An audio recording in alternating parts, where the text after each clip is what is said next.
Five things urgently required for Zimbabwe's economy to work. Presidents can be impeached in days or weeks.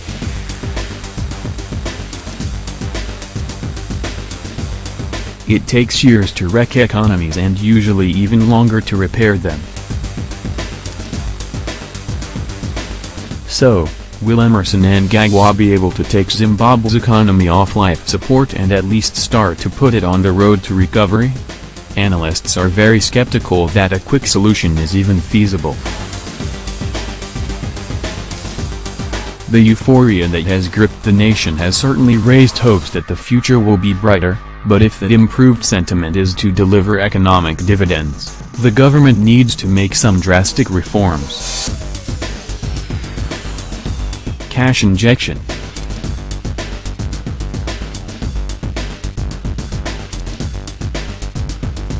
The first tool President Mnangagwa would need to even get a recovery kickstarted is hard currency. Zimbabwe hasn't had a currency of its own since 2009, after hyperinflation killed off the old Zimbabwean dollar. Since then, the US dollar has been the main currency for transactions, as well as the South African rand.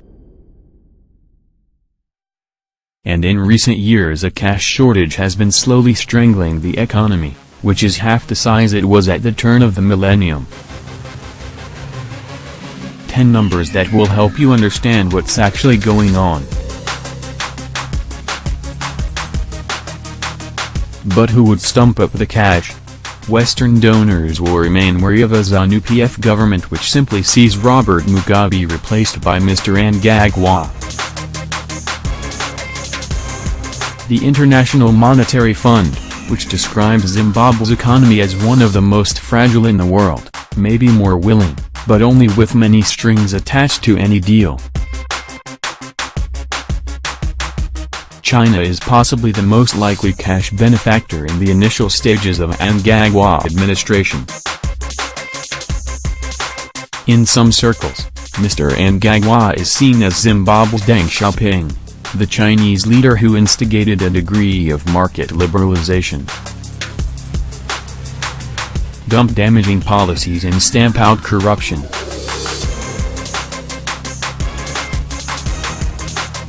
Assuming the cash is forthcoming, what then?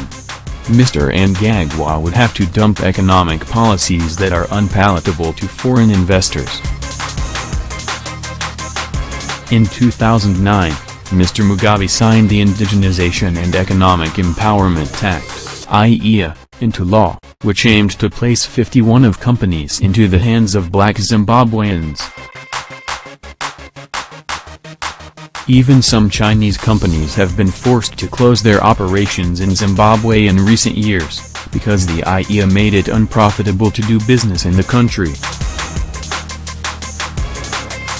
Once considered the breadbasket of Africa, Zimbabwe saw its agricultural production start to plunge at the turn of the century after the government-sanctioned program of farm seizures. Not that corruption is confined to Zimbabwe in the African context, but it is one of those places that it seems to trickle down from the top. Just ask any South African who has driven their car across the border and been stopped at a police roadblock. But Mr. Mnangagwa has not escaped the corruption criticism. It is alleged that he was at the top of corruption tree when the army effectively took over the Marange diamond fields in the east of the country in 2008. At the time, he was the defense minister.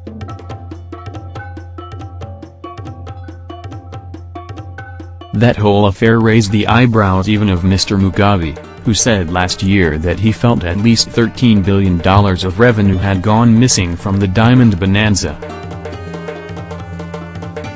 Negotiate with foreign lenders.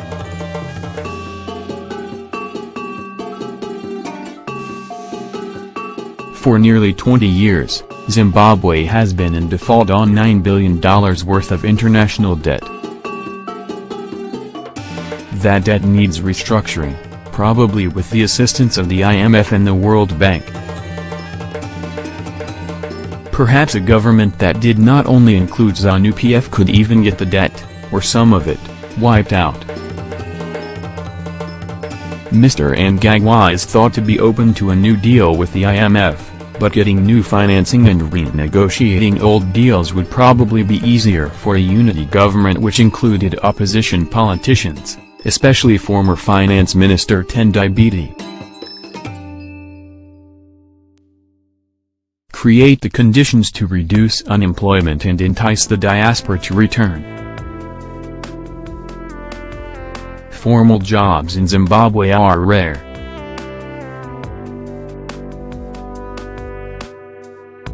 Unemployment runs at more than 90%.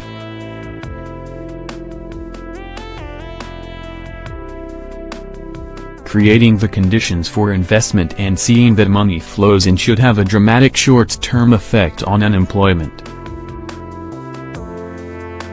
Other conditions already exist. The country has an abundance of natural resources in both agriculture and mining, and a potential labor force that's one of the most skilled in Africa.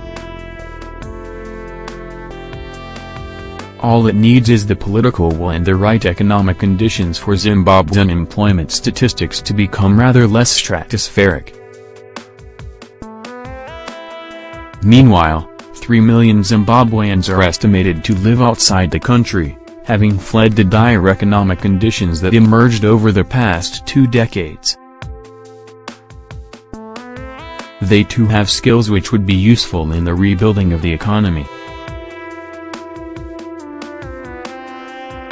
But they will have to feel they would be landing on solid and stable ground, both financially and politically.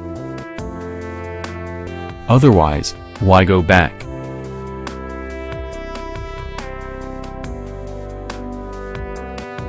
In addition, it could be argued that a ZANU-PF-dominated government would not want them back this side of an election.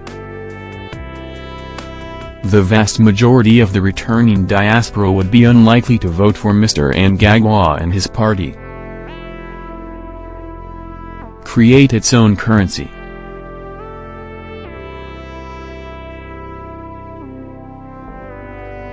In the longer term, Zimbabwe needs to have its own currency.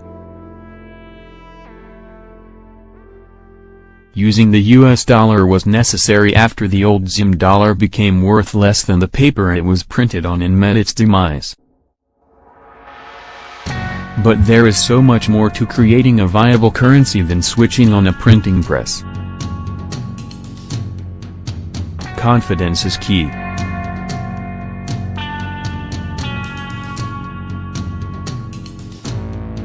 Last year, the Reserve Bank introduced bond notes which were meant to alleviate the chronic shortage of US dollars in the system. However, many thought this was an attempt to reintroduce the Zim dollar via the back door. Mugab's long career in pictures.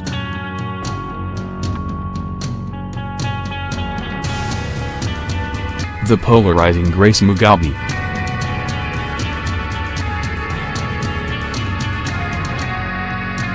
How Zimbabweans celebrated.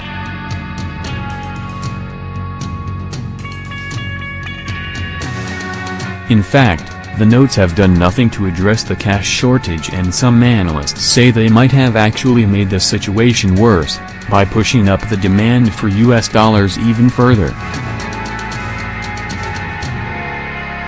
Few people like using the bond notes, even though the amount in circulation is relatively low and the denominations are small.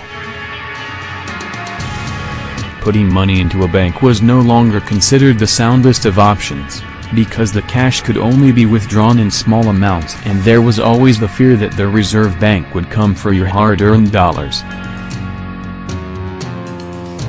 So, the stock market soared, ironically becoming one of the best-performing bourses in the world. Indeed, The rise in the stock market has only been curtailed by the army intervention and the resignation of Mr. Mugabe.